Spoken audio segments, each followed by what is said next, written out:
దేవుడు నన్ను ఎలా ఉంచాలనుకున్నాడో, ఎలా ఉండమన్నాడో అలాగే ఉన్నానా, లేకపోతే ఆ స్థానం నుంచి పడిపోయానా? దేవుడు నేను కోరుకున్న స్థానములో నన్ను ఉంచాడు కదా, ఆ స్థానములోనే ఉన్నానా? ఆ రకంగానే మాట్లాడుతున్నానా? ఆ రకంగానే పాడుతున్నానా? ఆ రకంగానే పరిచర్లో ఉన్నానా?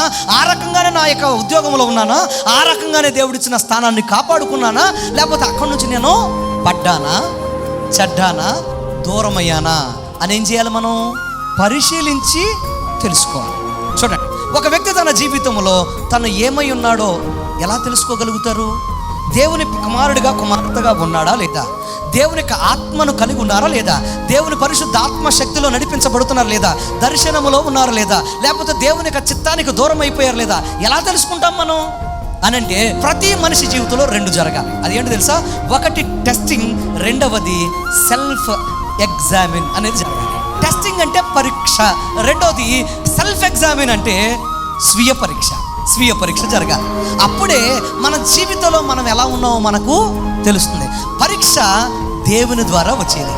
సెల్ఫ్ ఎగ్జామిన్ ఎవరో చేసుకోవాలి? మన ద్వారా వస్తుంది. ప్రతి మనిషి జీవితంలో కష్టాలు, నష్టాలు, శోధనలు వస్తున్నప్పుడు నువ్వు గ్రహించాల్సిన విషయం ఏంటంటే, you are in testing period అని గమనించాలి. నువ్వు పరీక్షా కాలంలో ఉన్నావు. ప్రార్థనకు వెళుతున్నావు, దేవుని యొక్క సన్నిధికి వెళుతున్నావు, కానీ నిన్ను దేవుడు ఏం చేస్తున్నాడు? పుట్టమ వేస్తున్నాడు, పరీక్షిస్తున్నాడు. పరీక్షలో ఉన్నప్పుడు ఏం చేయాలి? స్వీయ పరీక్ష చేసుకోవాలి.